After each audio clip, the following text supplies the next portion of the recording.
to a new report from Adeso. Fear of U.S. anti-terror and money laundering laws is leading banks to close critically needed bank accounts of U.S.-based money transfer operators. Used for urgently needed remittances, these accounts are sometimes closed in indiscriminate fashion. With the lack of formal banking system in Somalia, families now face the possibility of being unable to access funds from friends and relatives that they desperately require.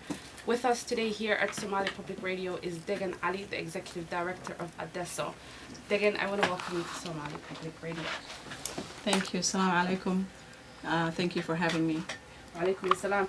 If you could tell us a bit about that report that Adeso has gathered and why we're here today and who you really are to our audience. Yeah.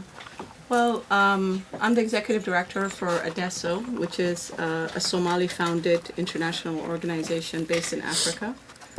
We've been working in Somalia now for over 20 years, and we work also in Kenya and South Sudan. It's a fast-growing organization that works in various sectors. It's about a $25 million organization right now. And so the reason I'm here is that we're launching this report, this research study that we have commissioned, us along with Oxfam America. Mm-hmm. And we came together to do this research because, and along also with the Inter-American Dialogue, I can't forget them, our partners. So the three of us have put this research report together in an effort to try to educate the general public about the whole issue of Somali money transfer operators, mm-hmm. or as we know them as Somalis, hawalas. And as we have seen with, in the past 2 years, there have been banks closing these accounts. And what we wanted to do is influence the advocacy and the policy domain by putting out an evidence-based research on actually how closures is affecting not only the local population, who end up being the most vulnerable people. These are mostly women, mm-hmm. who need this money, the remittances for basic upkeep, for food, shelter, taking their children to school, healthcare. But not only how it affects them, but also how the Somali money transfer operators actually comply with anti-terrorism and money laundering regulations. Are they compliant? Are they doing their due diligence, or are they not? So these are the kind of questions that we were trying to answer for stakeholders both in the U.S., the public, the Somali population, but also for the banks themselves and legislators, as well as the government in Somalia, to help them figure out how to help the money transfer operators so that they can continue to function in a very compliant and legal way. Correct. It's stated on the report that about $214 million is sent back home as remittances. That's close to what the U.S. gives aid to Somalia. What has there been the reaction of the U.S. government? Have you reached out to any specific policymakers thus far? Yeah. Actually, $1.5 billion is estimated to be in remittances globally that goes to Somalia. And of that, 214 million is coming from the U.S. Diaspora, U.S. Somalis. And that is almost equivalent to $242 million. That is the U.S. government's aid, mm-hmm. to Somalia. So if you look, and we estimate that the 1.5 billion is actually larger than all of the international aid combined, not only the U.S., European Union, the British government, all the international aid, plus private investment combined. So the remittances is really the core or the backbone of the Somali economy. In terms of outreach to policymakers and legislators in the U.S., we actually have quite good support. The Somali community is very lucky to have active supporters from both Congressman Keith Ellison and Senator Al Franken, who have been very vocal on this issue in D.C. Congressman Keith Ellison actually has a bill, I think, pending to try to help the Somali money transfer operators be more regulated and to, smooth their way of operating in the U.S. Mm-hmm. So we have some good support from these two legislators. what has the major players of the Hawala system, I want to say, the money wire transfer of the Somali owned, such as the Habshil, what has their been contribution to this? Well, I think the Somali money transfer operators, and we're trying to use terminology like money transfer operators or money service businesses, these kind of more formalized terms, because we as Somalis and, you know, having roots in the Arabic language, the Hawala term makes it sound informal and unregulated and it kind of dangerous. When we know that they're actually quite regulated, they're heavily regulated. They're constantly audited by the states and the federal government. And as everybody knows, Somalis know, there has been no closure of any Hawala, Somali Hawala in the U.S. since Barakat. So that's almost 20 years. There has been no closure. So they obviously are doing something right. Now, the MTOs, the Somali money transfer operators, have, I think, I must say they have a ways to go in terms of how their compliance and their due diligence on the ground based on our research is very strong. They're doing a lot of the right things. As I said, they're constantly audited. They're doing their due diligence in terms of knowing who their users are, asking for IDs, all of those kinds of things. Making sure that the money doesn't go and get diverted to groups that are associated with terrorism. But I think what they are lacking in is they don't have a very good understanding of how to market the good work that they're doing. They're not very good at as advocates or even lobbyists, professional lobbyists, and how to navigate this U.S. and now European, because the UK bank Barclays has recently also threatened to close accounts, following in the footsteps of the U.S., unfortunately. Correct. So yeah, I think there's a lot more that the money transfer operators can do on their behalf that they're not doing. How does this affect Adeso? What is the relationship with the remittance issue?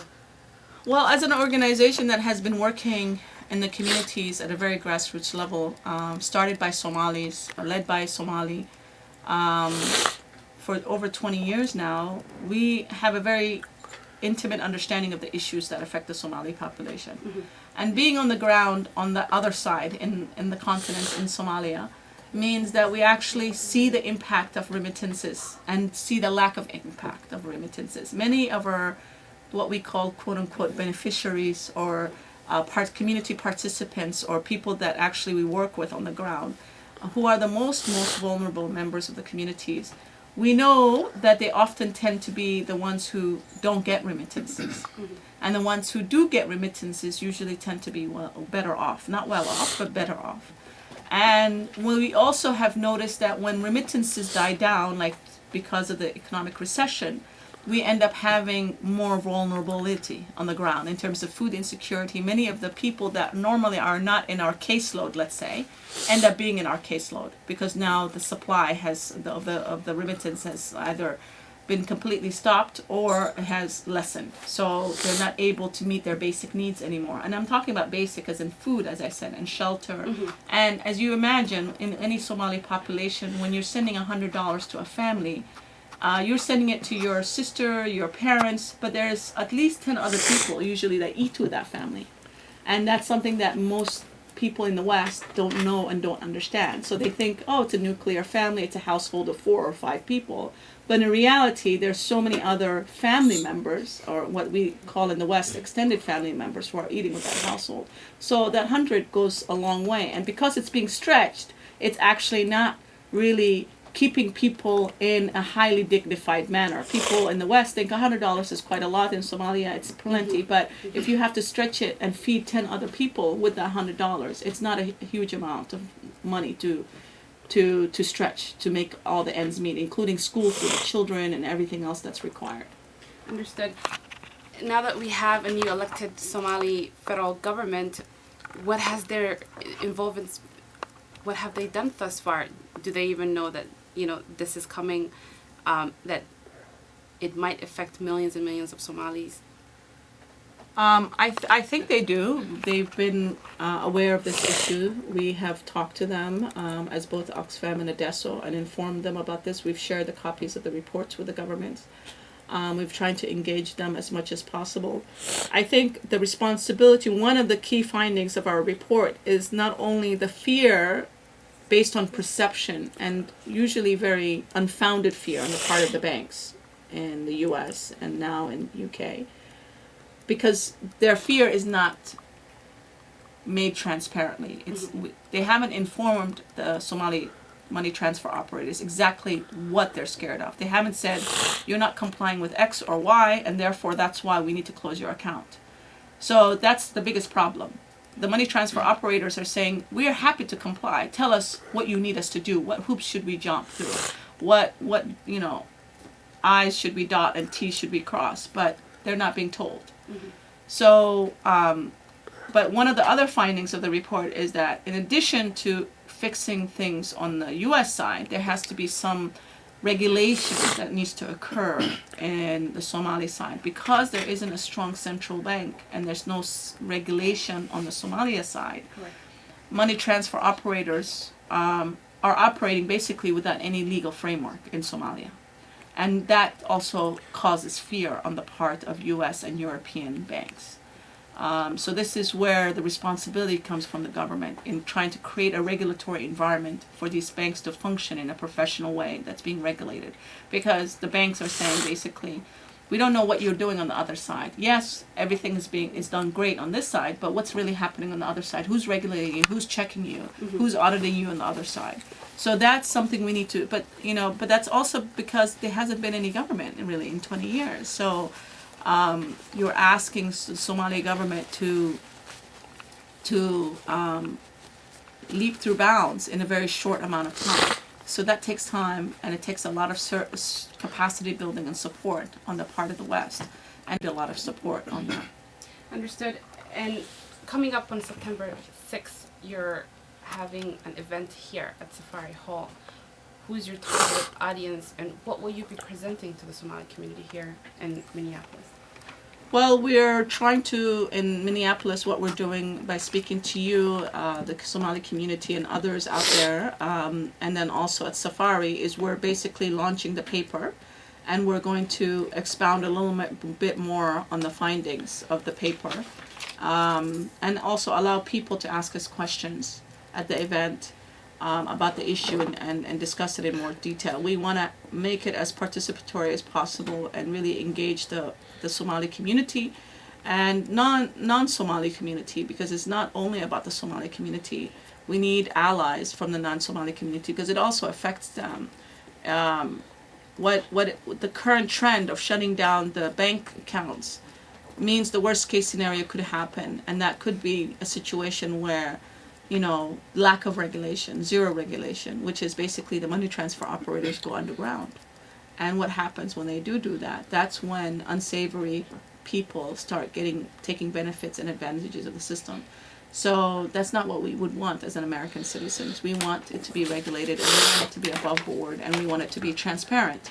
And I think the money transfer operators are doing their best, but now the banks have to, I think, do their best as well in being transparent. You're still listening to Somali Public Radio on KFI 90.3 FM Minneapolis and 106.7 FM St. Paul. Our guest today, Degan Ali from Adeso, excuse me. We will be right back. My Public Radio at 90.3 FM Minneapolis and 106.7 FM St. Paul through KFI. With us is still Degan Ali with Adeso, the Executive Director. If you could please wrap it up for us. Where is this event happening? Where can people reach you? What information is there available so that they're more informed? Well, our website is www.adesoafrica.org. The report is on our website, and they can get it from there, the full report, and other reports and research that we've done. The event is on this Friday at September 6th at the Safari Restaurant from 6 p.m. to 8 p.m.